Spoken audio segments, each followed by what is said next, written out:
Welcome है आपका हमारे यूट्यूब चैनल में। तो आज की वीडियो जो होने वाली है वो सभी एग्जाम के लिए महत्वपूर्ण है, ठीक है। तो आइए अच्छी वीडियो हम स्टार्ट करते हैं। तो पहला प्रश्न है आपका, निम्नलिखित में से कौन सा एक सदिश राशि है?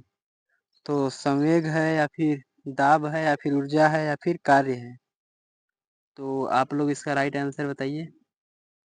तो पहले का राइट आंसर है संवेग इज द राइट आंसर, ठीक है। उसके बाद है भारतीय संविधान में निर्माण के समय कुल कितने अनुच्छेद थे? तो 390 या फिर 395 या फिर 475 या फिर 510। तो आपका राइट आंसर है जो है वो होने वाला है 395, ठीक है, इज द राइट आंसर। उसके बाद नींबू में कौन सा अम्ल पाया जाता है? तो मार्लिक एसिड है या फिर साइट्रिक एसिड है या फिर लैक्टिक अम्ल है या फिर टार्टरिक अम्ल है? तो आपका राइट आंसर है साइट्रिक अम्ल इज द राइट आंसर, ठीक है। उसके बाद है पदार्थ का चतुर्थ अवस्था क्या है? तो प्लाज्मा है या फिर तरल या फिर गैस या फिर ठोस? तो आपका राइट आंसर है plasma is the right answer, ठीक है। उसके बाद है भारत में सर्वाधिक दालों का उत्पादन करने वाला राज्य है? तो मध्य प्रदेश है या फिर उत्तर प्रदेश है या फिर केरल है या फिर अन्य राज्य है? तो आपका राइट आंसर है मध्य प्रदेश में अधिक दाल होते हैं, क्योंकि मध्य प्रदेश में ज़्यादा पठारी इलाका है, इसी के कारण वहाँ ज़्यादा होते हैं, ठीक है। उसके बाद है भारत का सबसे ऊंचा पर्वत शिखर कौन सा है? तो गार्डविन आस्टीन है या फिर माउंट एवरेस्ट है या फिर गुरु शिखर है या फिर इनमें से कोई नहीं है? तो आपका राइट आंसर है Godwin Austin is the right answer, ठीक है। उसके बाद है अगला प्रश्न 7वां, मौर्य साम्राज्य की स्थापना किसने की? तो चंद्रगुप्त मौर्य ने की थी या फिर अशोक ने या फिर बिंदुसार ने या फिर ये सभी ने? तो आपका राइट आंसर है Chandragupta Maurya is the right answer, ठीक है। उसके बाद है ग्रीनविच किस देश को कहते हैं? तो यूके या फिर यूके का फुल फॉर्म होगा यूनाइटेड किंगडम या फिर हॉलैंड है या फिर यूएसए है या फिर भारत? तो यूएसए का फुल फॉर्म मैं बता देता हूँ, संयुक्त राज्य अमेरिका होगा। तो इसका जो राइट आंसर होने वाला यूके यानी यूनाइटेड किंगडम, ठीक है। उसके बाद है चाक का रासायनिक नाम क्या है? तो मैग्नीशियम कार्बोनेट है या फिर सोडियम कार्बोनेट है या फिर कैल्शियम कार्बोनेट या फिर हाइड्रोजन कार्बोनेट? तो आपका राइट आंसर है calcium carbonate is the right answer, ठीक है।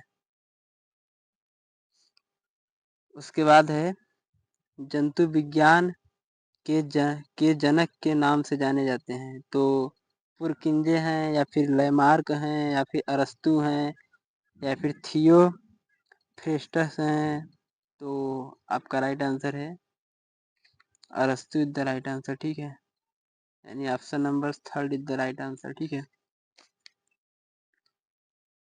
उसके बाद है वनस्पति शास्त्र का जनक कौन है?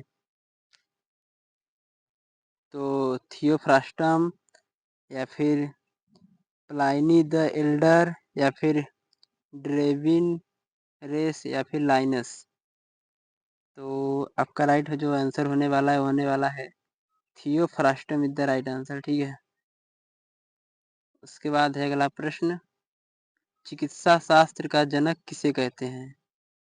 तो गैलन है या फिर हित्योक्रेटस हैं या फिर थियोफ्रेस्टम हैं या फिर अरस्तु हैं? तो आपका राइट आंसर है थियोफ्रास्टम है, सॉरी यहाँ पे फ्रेस्टम हो गया है, फ्रास्टम है यहाँ पे, थियोफ्रास्टम इज द राइट आंसर, ठीक है। सॉरी फ्रेंड, इसका नहीं है, गलत है। इसमें 11वां में है थियोफ्रास्टम, उसके बाद है इसमें इसमें है सेकेंड ऑप्शन यानी हित्योक्रेटस, ठीक है। उसके बाद है अगला प्रश्न, फूल फूल डालो और राज्य करो की नीति किसने अपनाई थी? तो लॉर्ड कर लॉर्ड माउंटबेटन हैं या फिर लॉर्ड कर्जन हैं या फिर लॉर्ड विलियम बेंटिक हैं या फिर लॉर्ड क्रिप्स हैं?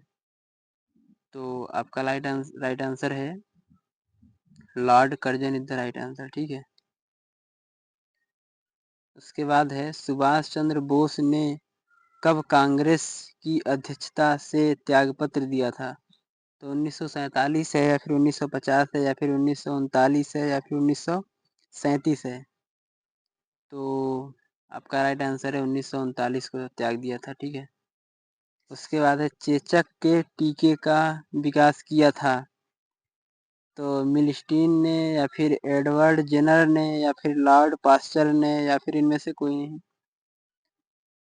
तो आप लोग राइट आंसर कमेंट में बताइए। तो आपका राइट आंसर है एडवर्ड जेनर ने, एडवर्ड जेनर ने। तो अब उसके बाद है लोकसभा के अध्यक्ष का मत क्या कहलाता है? तो निर्णायक मत या फिर ध्वनि मत या फिर प्रत्यक्ष मत या फिर अप्रत्यक्ष मत? तो आपका राइट आंसर है निर्णायक मत। ठीक है, उसके बाद है 45वां यूरोपीय निबंध पुरस्कार किसने जीता? तो सलमान रुश्दी हैं या फिर अरुंधति राय हैं या फिर झुम्पा लाहिरी हैं या फिर आर के नारायण हैं? तो आपका राइट आंसर है अरुंधति राय इज द राइट आंसर। ठीक है, उसके बाद है वह राष्ट्रीय नेता कौन था जिसने अंडमान के सेलुलर जेल की दीवारों पर भारत का इतिहास लिखा था? तो नंदलाल बोस हैं या फिर अंबेडकर हैं या फिर वीर सावरकर हैं या फिर ज्योतिबा फुले हैं? तो आपका राइट आंसर है Veer Savarkar is the right answer. ठीक है, उसके बाद है फ्लोरोकल्चर विज्ञान का संबंध है? तो कवक संवहन से या फिर फलों के संवहन से या फिर शैवाल के संवहन से या फिर इनमें से कोई नहीं? तो आपका राइट आंसर है फलों के संवहन से। ठीक है, उसके बाद है अगला प्रश्न, शहीद दिवस कब मनाया जाता है? तो 1 मार्च को या फिर 30 जनवरी को या फिर 24 जनवरी को या फिर 27 दिसंबर को? तो आपका राइट आंसर है 30 जनवरी को मनाया जाता है। ठीक है, उसके बाद है रूस का संबंध अगर मॉस्को से है तो बेल्जियम का संबंध किससे होगा? तो रूस की राजधानी है मॉस्को, तो बेल्जियम किसकी राजधानी है? ब्रुसेल्स की। ठीक है, बेल्जियम की राजधानी ब्रुसेल्स है। तो उसके बाद है नालंदा विश्वविद्यालय की स्थापना किसने की थी? तो समुद्रगुप्त है या फिर चाणक्य हैं या फिर कुमार गुप्त हैं या फिर धर्मपाल हैं? तो राइट आंसर जो है वो होने वाला है आपका कुमार गुप्त इज द राइट आंसर। ठीक है, तो उसके बाद है 23वां नंबर का प्रश्न जो होने वाला है। तो रिक्टर पैमाना मापने के लिए प्रयोग होता है?